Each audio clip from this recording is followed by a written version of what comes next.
Continuamos con unas hormonas que todavía nos faltan de ver de este tema 13 y después ya vamos a la parte final, que es el sistema neuroendocrino y la conducta.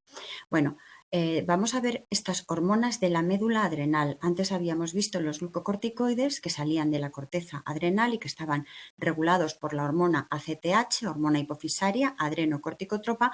Ahora vamos a ver la médula adrenal. La médula adrenal está formada por células cromafines. Cromafines significa que tienen afinidad por el color. Croma es color, afinidad por la tinción, afinidad por color. Desde estas células cromafines de la médula se van a segregar adrenalina y noradrenalina. Estos dos productos, adrenalina y noradrenalina, derivan de un aminoácido que ya conocemos, lo hemos visto en las hormonas tiroideas, que es el aminoácido tirosina. Bueno, pues el aminoácido tirosina, concretamente en la forma L-tirosina, por medio de unas reacciones enzimáticas se transforma la L-tirosina en levodopa y por medio de otra reacción enzimática se transforma en dopamina. Dopamina luego se va a transformar en noradrenalina y en adrenalina. Y de esta manera tenemos dopamina, noradrenalina y adrenalina, las tres catecolaminas. Las tres sustancias son catecolaminas. La adrenalina y la noradrenalina son hormonas y se liberan al torrente sanguíneo, pero también recordad que son neurotransmisores en el sistema nervioso central y en el sistema nervioso periférico, la noradrenalina sobre todo.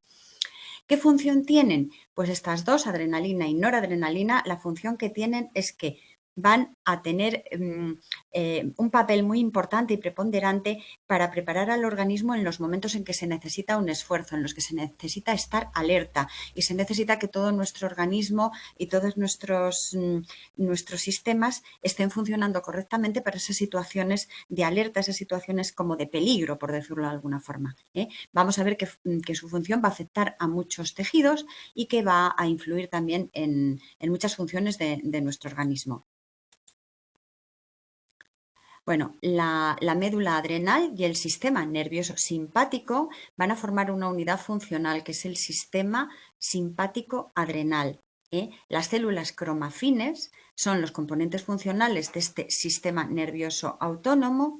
Estas células cromafines, recordad, aquí os pongo este dibujo que corresponde al tema 9, o al tema 8, ya no recuerdo, pero bueno, era el tema 9, era donde veíamos de dónde derivaba cada parte de los tejidos de nuestro organismo y veíamos como de la cresta neural derivaban estas células, que son las células cromafines, que van a formar parte de la médula adrenal.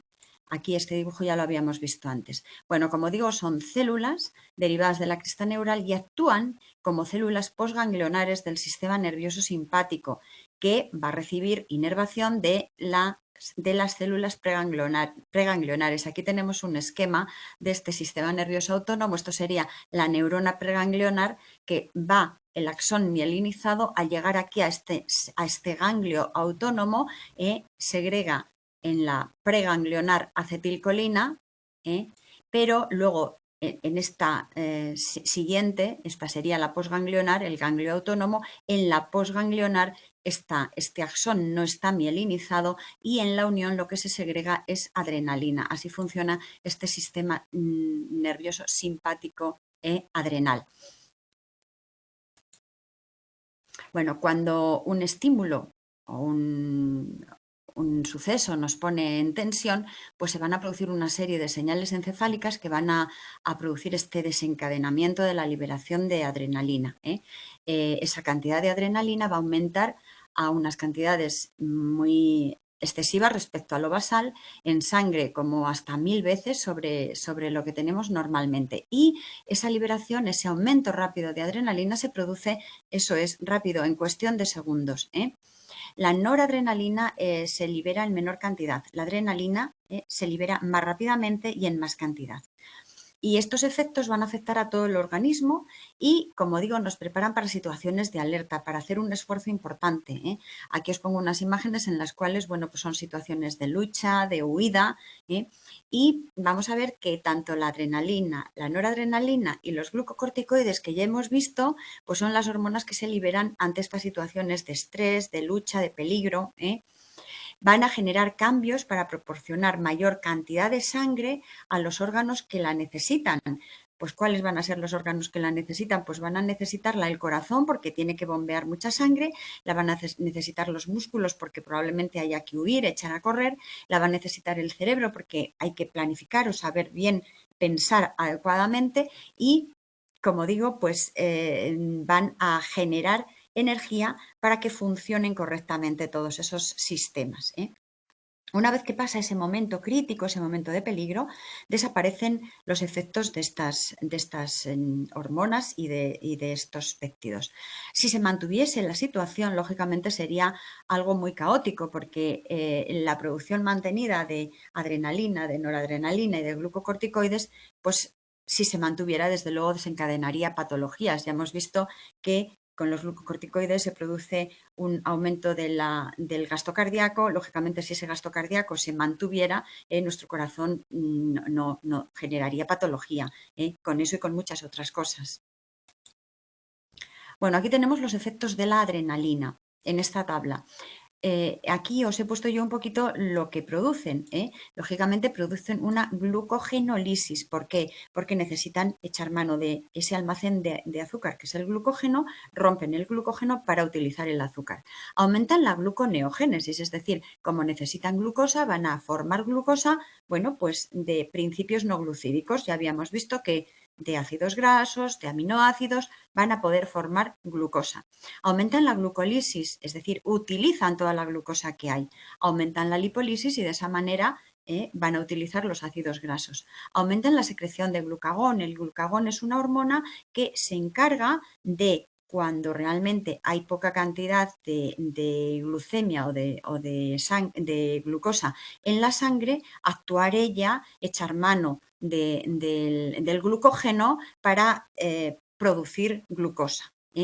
Van a disminuir la glucogenogénesis. Claro, no se va a producir almacén de glucógeno porque lo que queremos es usar toda la glucosa que tenemos. Luego no vamos a almacenar glucosa en forma de glucógeno. Y van a disminuir también la secreción de insulina porque la insulina lo que intenta siempre es que haya unos niveles de glucosa en sangre bajos o normales, y aquí lo que pretendemos es que haya siempre glucosa suficiente en sangre para que se pueda producir todo el trabajo y todo el trabajo adecuado de todos estos sistemas. Es decir, que haya el principio que produce la energía es la glucosa, es decir, que haya el material necesario para poder trabajar ante todos esos estímulos que vienen. Bueno, más o menos en esta imagen, bueno, pues se ven alguno más. ¿Qué efectos produce? Aumento de la frecuencia cardíaca, aumenta la presión sanguínea, aumenta el consumo de oxígeno por el corazón, va a producir una movilización de los ácidos grasos del tejido adiposo para poder formar glucosa. Lo mismo ocurriría con las proteínas. Va a producir un descenso de la inflamación. Todos los procesos digestivos van a estar disminuidos porque en esos momentos no los necesitamos, y tampoco va a producir también disminución del crecimiento porque, lógicamente, como digo, son hormonas que se segregan para situaciones concretas en las que se necesita tener en funcionamiento los sistemas de alerta. Bueno, y llegamos ya a las hormonas pancreáticas. El páncreas es un órgano del aparato digestivo que tiene unas funciones secretoras y tiene, por un lado, una función secretora exocrina, de tal forma que del páncreas van a salir una serie de enzimas que van a ayudar a la digestión, amilasas concretamente, van a ayudar al sistema digestivo, pero también va a haber un sistema de células endocrinas que van a sintetizar y van a segregar hormonas peptídicas. Estas hormonas peptídicas son la insulina, el glucagón y la somatostatina. Ah, no está bien puesto, somatostatina. Bueno, ¿dónde se producen estas hormonas? Bueno, pues en el páncreas hay unos islotes. En los islotes de las células de Langerhans del páncreas, aquí tenemos un islote de Langerhans, en distintos tipos de células se van a producir estos distintos tipos de hormonas. Por un lado, la insulina se va a producir en las células beta de los islotes de Langerhans, el glucagón en las células alfa de los islotes de Langerhans y la somatostatina en las células gamma de estos islotes. Todo ello está en el páncreas y corresponde a lo que se llama el páncreas endocrino. Bueno, vamos a ver la insulina. La insulina es una hormona que se libera cuando se detectan niveles altos de azúcar en sangre, cuando aumenta la glucemia. ¿Y qué va a hacer? Pues va a intentar transformar la glucosa en glucógeno para que esa glucosa que hay en exceso en sangre desaparezca, no intoxique la sangre de glucosa, pero no se pierda la glucosa, sino que cuando haga falta, pues se pueda utilizar. Y hace lo que se llama formación de glucógeno, que es el almacén de glucosa. Almacena esa energía en forma de glucógeno, la almacena como reserva y lo va a hacer tanto en el hígado como en el músculo. Por otro lado, tenemos el glucagón.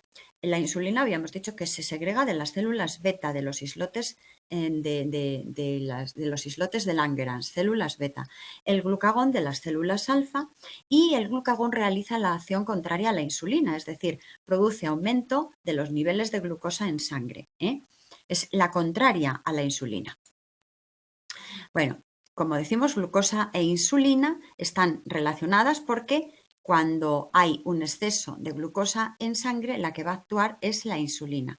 Cuando nosotros hemos comido, la glucosa va a llegar a la circulación sanguínea desde el intestino. Aquí lo vemos, esta sería la luz intestinal, aquí llega la glucosa, pasa el enterocito y llega al capilar sanguíneo. Bueno, pues este aumento de glucosa va a producir una liberación de insulina para captarla en los tejidos que la necesiten, como pueden ser los músculos, y también para que disminuya ese nivel que hay en sangre y se almacene en órganos que son de almacenaje de glucosa para reserva, como es el hígado y los músculos. Y la forma que tiene de hacerlo es en forma de glucógeno. También puede producir el almacenamiento de glucosa en forma de grasa. Cuando ya ha generado un suficiente glucógeno, este exceso de glucosa que hay en el organismo se puede producir en un almacenaje de glucosa en forma de grasa.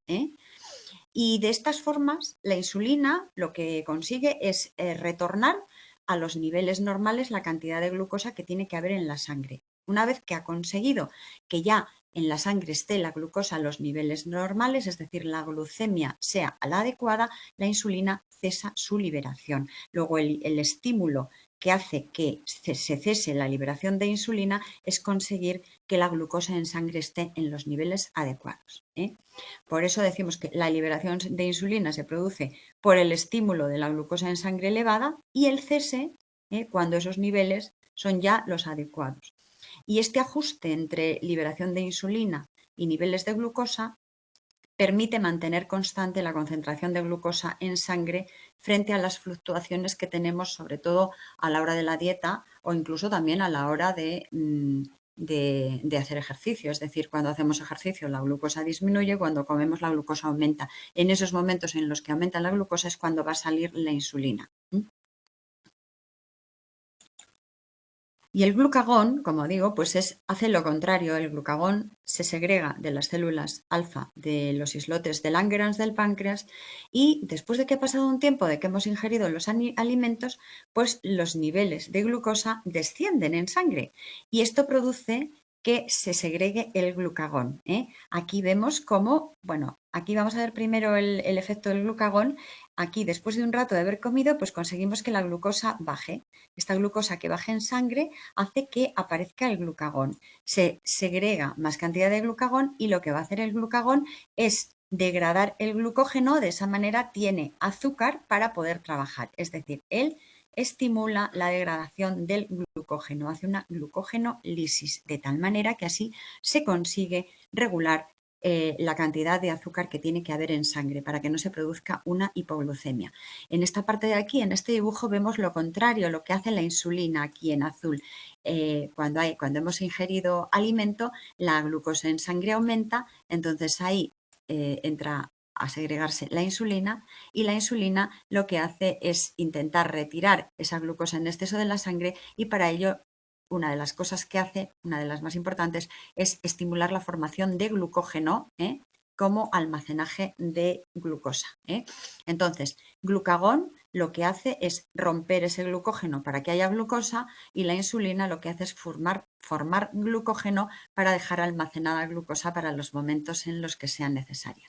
Con lo cual, el glucagón, al producir aumento de glucosa en sangre, por degradación de los depósitos del glucógeno, lo que produce es una glucogenólisis. El glucagón produce glucogenólisis y también va a poder producir, si es necesario, una gluconeogénesis. El glucagón va a actuar también si se necesita azúcar en sangre en nuestro organismo y ya se ha gastado todo lo que había de glucógeno, pues va a echar mano de los lípidos, del metabolismo de los lípidos, moviliza los ácidos grasos que se generan por la lipólisis para formar glucosa y también puede producir glucosa desde la degradación de las proteínas por medio de los aminoácidos. Bueno, glucagón e insulina tienen acciones recíprocas pero ejercidas, es decir, a la contra. Las acciones son recíprocas ejercidas entre la insulina y el glucagón y de esa manera contribuyen insulina y glucagón a que se mantengan los niveles adecuados de glucemia en sangre. Bueno, la secreción de la insulina, aparte de que está controlada por esos niveles de sangre, de azúcar en sangre que hemos dicho, la insulina también tiene un control neural a nivel este control neural se ejerce a través del décimo par craneal del vago, es un control cefálico de la insulina, de tal manera que ya simplemente con ver estímulos, con esos estímulos visuales de la preparación de la comida, de ver el alimento, de oler ya lo que se está produciendo, eso está bajo el control del vago, todos esos estímulos, y ahí se puede empezar a segregar ya insulina aún sin haber metido todavía alimento en el organismo, es decir, sin que llegue al tubo digestivo el alimento.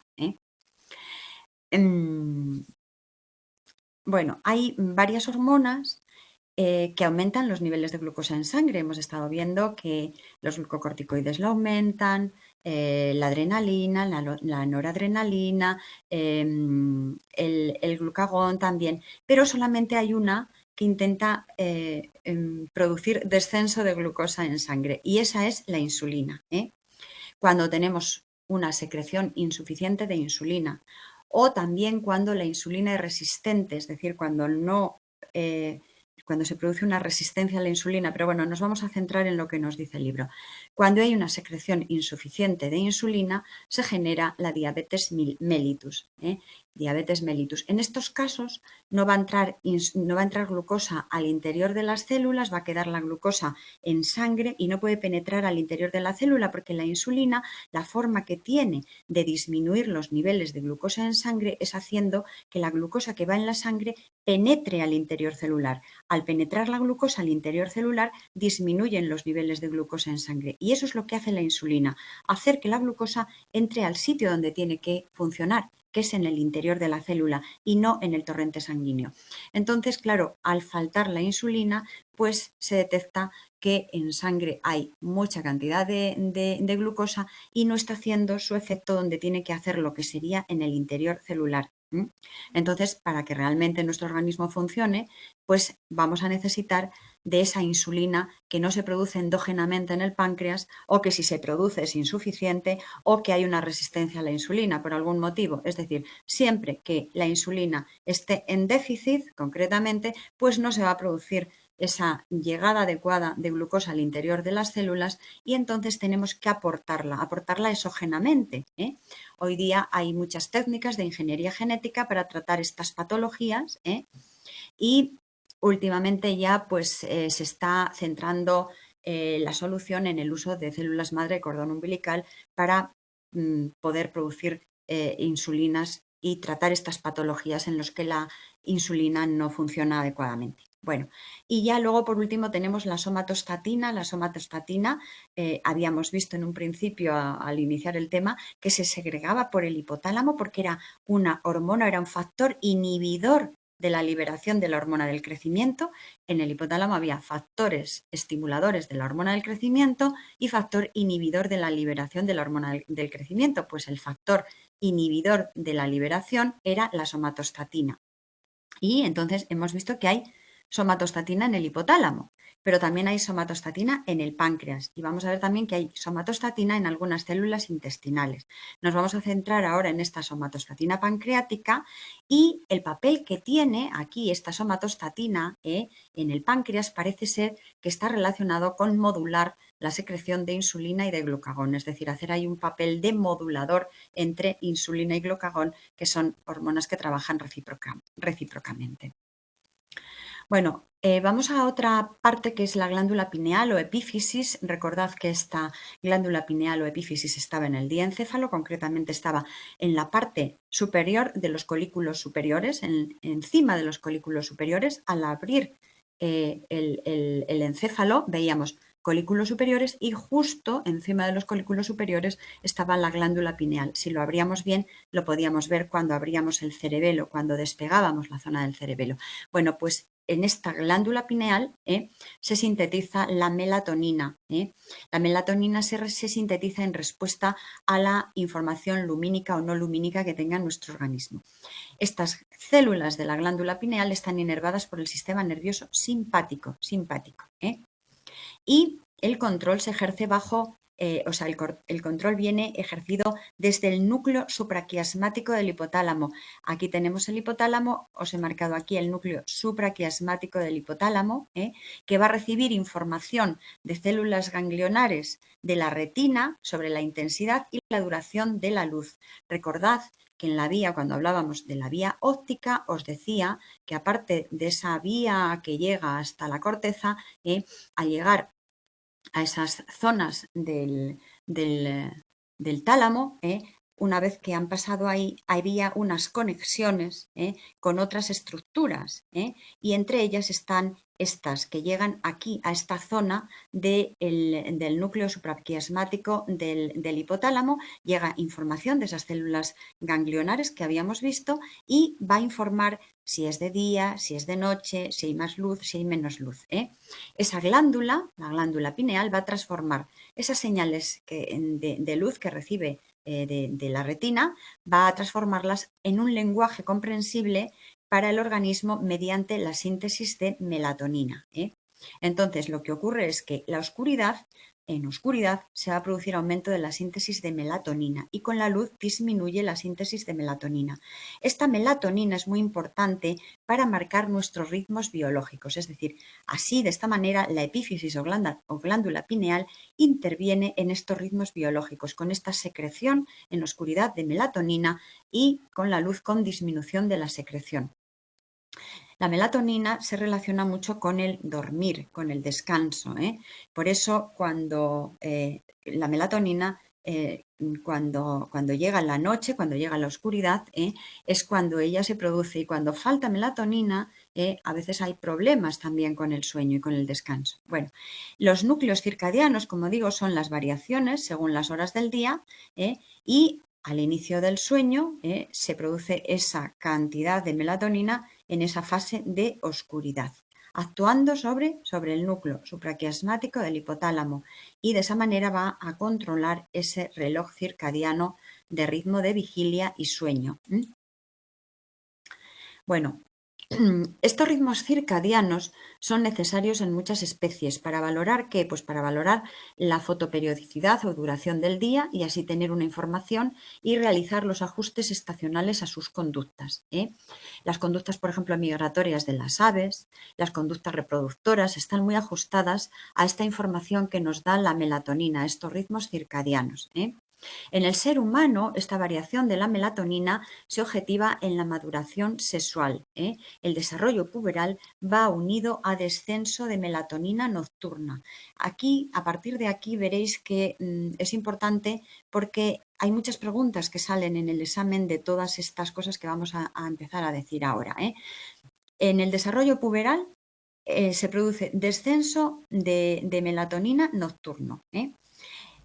La melatonina, por ejemplo, se utiliza para mejorar el sueño en esas personas que son insomnes y también en esas personas que tienen ese ritmo, ese cambio del ritmo circadiano porque hacen viajes de largas distancias y en ellas se produce ese desfase horario que es el jet lag, ¿no? Porque se hacen esos viajes y tal. También en los turnos de trabajo, las personas que trabajan en turnos nocturnos tienen también esos desfases del ritmo circadiano y muchas veces es necesario utilizar la melatonina para sincronizar adecuadamente el reloj biológico o aunque sea solamente para poder descansar, ¿eh?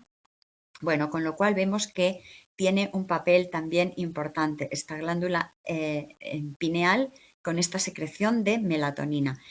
La melatonina, bueno, aquí os pongo una imagen de este reloj biológico del que hablaron estas tres personas por las cuales le dieron un premio Nobel de Medicina, ¿eh?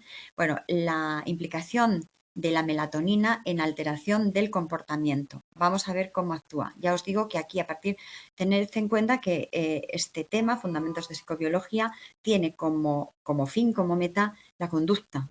Bueno, pues estos cambios que se producen y estas hormonas van a intervenir mucho en la conducta. Por eso vamos a ver qué ocurre cuando se produce estas variaciones de tanto de melatonina como todas las demás que vamos a ir viendo ahora. Bueno, pues la melatonina está implicada en alteración del comportamiento. Hay un trastorno afectivo estacional que se llama depresión, que comienza al inicio del invierno, que se produce en los lugares donde, en el hemisferio norte concretamente, donde hay menos horas de luz, por ese descenso en la producción de melatonina. Es decir, ese descenso de producción de melatonina comporta o conlleva a un cierto estado depresivo, hay menos horas de luz solar. La fototerapia, en estos casos, tiene un efecto terapéutico, o sea, fijaros hasta qué punto, ¿no?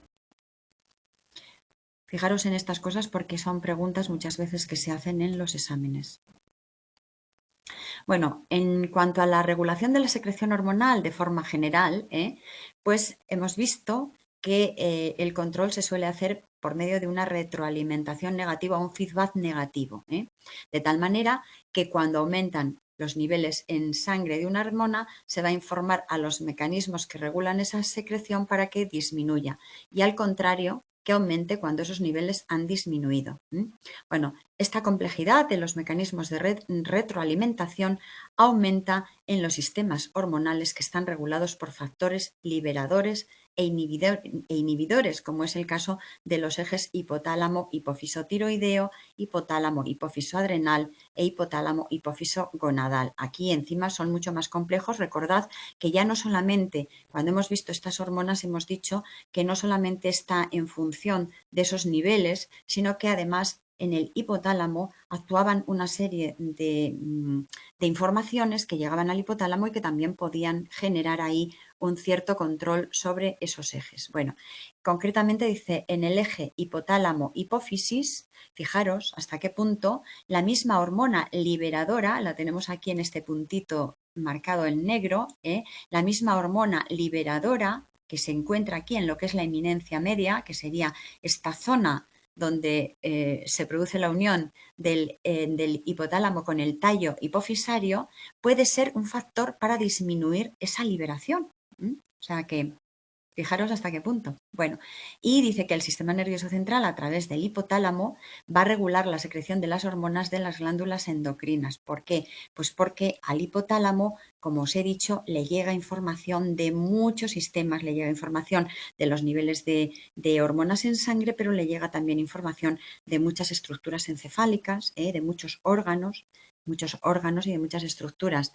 Y esa información que le llega al hipotálamo puede generar de alguna forma un bucle de retroalimentación o un control sobre estos ejes, sobre estas hormonas que desde el hipotálamo tienen un control luego sobre hipófisis.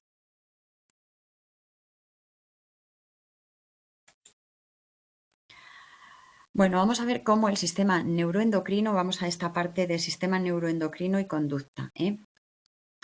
Hemos visto que las diferencias en función del sexo en cuanto a características anatómicas, fisiológicas y conductuales va a generar un dimorfismo sexual en los humanos. Lo veíamos muy bien en animales, pero también en humanos. está asociado a diferencias funcionales para la reproducción y para la crianza. Hay diferencias en la selección de pareja, en el apareamiento, en el cuidado, en la defensa ante el agresor. Y en ese control van a intervenir muchos circuitos neuronales y muchas hormonas, perdón.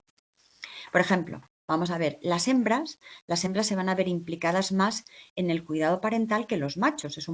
Es una forma, es una conducta maternal muy propia de las hembras debido a esas diferencias hormonales que hay y a esas diferencias morfológicas, ese dimorfismo. Es muy lógico que las hembras se impliquen más en el cuidado parental que los machos. Los machos tienen conductas más agresivas que las hembras. Vamos a ver también que están en función de una serie de hormonas. Las mujeres son más hábiles en actividades relacionadas con el lenguaje y los hombres más en tareas visoespaciales. Las mujeres son más sensibles a la información gustativa, auditiva y olfatoria y los hombres son más sensibles a la información visual. Las mujeres son más sensibles a estímulos emocionales que los varones. Bueno, pues todo esto son dimorfismos que se generan debido a esa diferencia que hay a estas diferencias en cuanto a la función del sexo.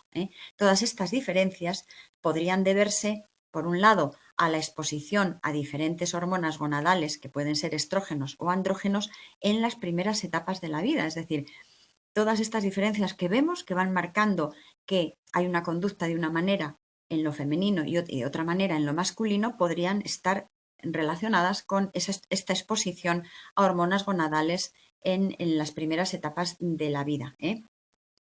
Estas hormonas organizan de forma diferente los circuitos neuronales implicados en la regulación de las conductas, y algunas estructuras del sistema nervioso son sexualmente dimórficas, es decir, son distintas según que sea varón o que sea hembra.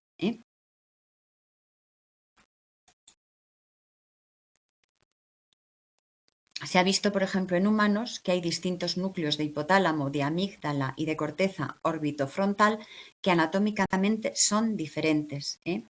Se ha visto, se ha comprobado, son distintos si son hembras o son varones.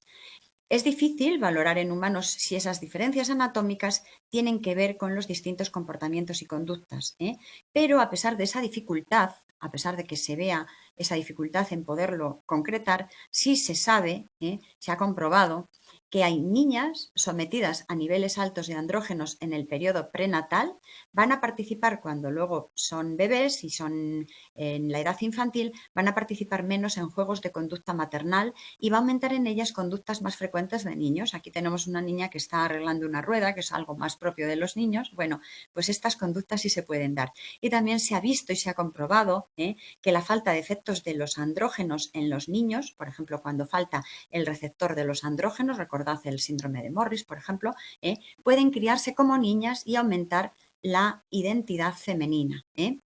Esto a pesar de que haya esa dificultad para valorar estos distintos comportamientos, estas cosas sí se han podido valorar y concretar. Bueno, vamos a ver las hormonas gonadales y la conducta sexual. Bueno, los andrógenos y los estrógenos tienen como dianas estructuras neurales hipotalámicas que van a intervenir en la reproducción. Concretamente en el área preóptica medial del hipotálamo anterior intervienen en la conducta copulatoria y el núcleo paraventricular anteroventral está implicado en la conducta de control cíclico de la ovulación. Es decir, por un lado, en la conducta copulatoria interviene el núcleo un núcleo de la zona preóptica medial del hipotálamo anterior y en la regulación del ciclo de la ovulación va a intervenir el núcleo paraventricular anteroventral. Bueno, pues se ha visto que estos dos núcleos que intervienen en una cosa y en la otra tienen dimorfismo, es decir, en los varones tienen una forma y en las mujeres tienen otra. Hay un dimorfismo morfológico, ya de entrada. Y tiene mucha importancia también la concentración de hormonas en el inicio del desarrollo. Vamos a ver qué importancia tiene. Pues se ha visto que estudios en animales ponen de manifiesto que si en los momentos iniciales del desarrollo se alteran las concentraciones hormonales, se va a alterar el dimorfismo de estos núcleos y la conducta cambia.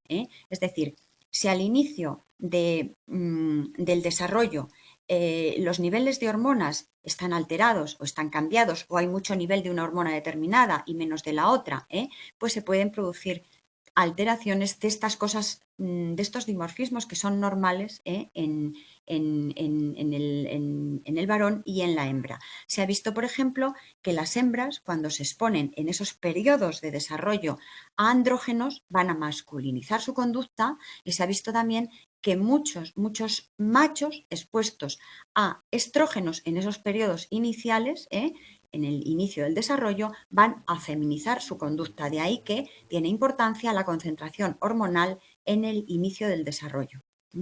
La testosterona tiene unos efectos estimuladores de la conducta sexual en machos.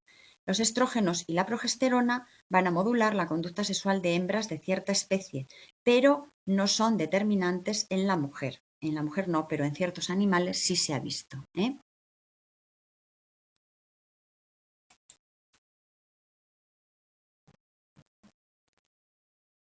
Bueno, va a haber también otra cosa que ocurre, que son los disruptores endocrinos.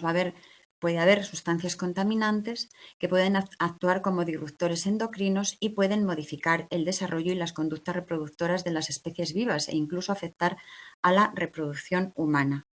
Dentro de estos disruptores se han visto muchos productos químicos. Vamos a ir ahora a lo que corresponde a la conducta parental y vamos a ver las hormonas que intervienen aquí en esta conducta parental y cómo actúan. Bueno, hemos visto, o se han visto por estudios, ponen de manifiesto que las hormonas del embarazo son los estrógenos y la progesterona, y la del parto, que es la oxitocina, la del parto rápido, van a provocar cambios en regiones encefálicas que controlan el comportamiento maternal y también cambios en las regiones implicadas en el aprendizaje y la memoria. Vamos a ver que esto se ha visto, por ejemplo, en estudios con laberintos. Esos estudios que se hacen con laberintos se muestra que la maternidad mejora el aprendizaje y la memoria espacial y reduce mucho el estrés y el miedo a ir a buscar alimento. Las hace, como si dijéramos, más audaces a las hembras. Esas hormonas que están ahí en este embarazo, los estrógenos, la progesterona, la oxitocina, genera todo esto. La reproducción también produce cambios en el cerebro para asegurar el éxito reproductivo, y se ha visto pues que la prolactina, la vasopresina y la testosterona tienen un papel regulador para ayudar en el inicio de la conducta parental en los hombres.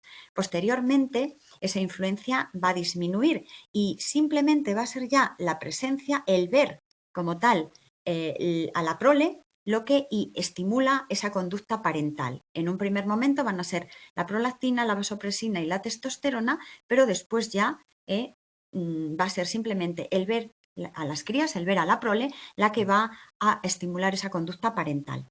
Dice que incluso la exposición a las crías, el ver simplemente a las crías, puede liberar oxitocina e inducir una conducta parental no solamente en hembras, sino también en machos.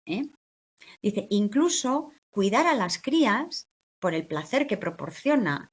Se ha visto con estudios de resonancia que cuando se está cuidando a las crías se produce activación de ciertas regiones, esto se ha visto con estudios de resonancia nuclear magnética, que se activan regiones que regulan la recompensa ante la contemplación del hijo. Esas zonas que están relacionadas con la recompensa, esas zonas del sistema límbico, se estimulan, van a quedar ahí marcadas porque se van a estimular esos circuitos de recompensa ante el cuidado de las crías. Vamos a ver cómo actúan determinadas hormonas en la conducta agresiva. Bueno, en la pubertad los machos de muchas especies expresan conductas agresivas al aumentar los niveles de andrógenos. Y en los humanos esto también se ha relacionado con altos niveles de cuando hay altos niveles de testosterona, se ha relacionado con la delincuencia juvenil masculina y con conductas violentas y antisociales en sujetos en prisión. Es decir, que ese aumento elevado de testosterona puede conducir a conductas agresivas. En cuanto a la maduración del sistema nervioso, bueno, ya habíamos dicho, con las hormonas tiroideas habíamos visto la importancia que tienen, la importancia que tiene el yodo, la importancia de que las hormonas tiroideas se formen adecuadamente en esas etapas tempranas del desarrollo, porque ese déficit de hormonas tiroideas en etapas tempranas puede producir alteraciones fisiológicas y conductuales en el sistema nervioso. ¿Qué va a producir? Pues puede producir disminución del número de espinas dendríticas en neuronas piramidales de la corteza, pueden disminuir también la sinapsis, se puede producir apoptosis y muerte neuronal, se pueden producir retrasos de mielinización, se puede disminuir el tamaño del cerebro. En los humanos se puede relacionar con cierto retraso mental, que va a ser más grave cuanto más se tarde en tratar con esas hormonas. Por eso es muy importante, nada más nacer el niño, realizar esas pruebas que se hacen en el talón que determinan una batería de hormonas que estén en condiciones para empezar a tratarlos lo antes posible.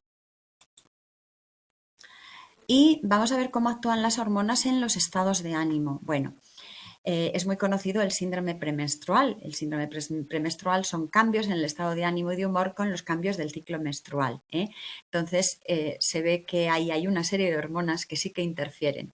En los estados depresivos se ha valorado aumento de CRH, que es la hormona, el factor liberador de hormona corticotropa, es ese factor hipotalámico que va a ayudar a liberar a la CTH, pues en estados depresivos se ha valorado que hay aumento de CRH y aumento de glucocorticoides. Los glucocorticoides de entrada pueden ser depresores, pueden ser hormonas que produzcan depresión. En estados maníacos se relacionan con aumento de andrógenos. Es decir, lo contrario de la depresión sería la manía, estado de euforia en exceso, sin motivo. Bueno, hay relación también entre el uso de los esteroides anabolizantes, andrógenos, y trastornos maníacos. Y que cuando se cesa de utilizar el anabolizante, se puede producir un trastorno depresivo. O sea, que fijaros qué relación hay tan unida entre unos y otros. Bueno, y en cuanto al aprendizaje y a la memoria, pues vamos a ver que hormonas liberadas en situaciones de estrés como la noradrenalina, la adrenocorticotropa, los glucocorticoides van a tener efectos facilitadores y funcionan como marcadores endógenos de acontecimientos que conviene recordar, con lo cual van a facilitar la memoria. Pero ojo, ojo, facilitan la memoria cuando están a unos niveles de estrés moderado. Cuando ese nivel de estrés se sobrepasa, pueden tener el efecto totalmente contrario.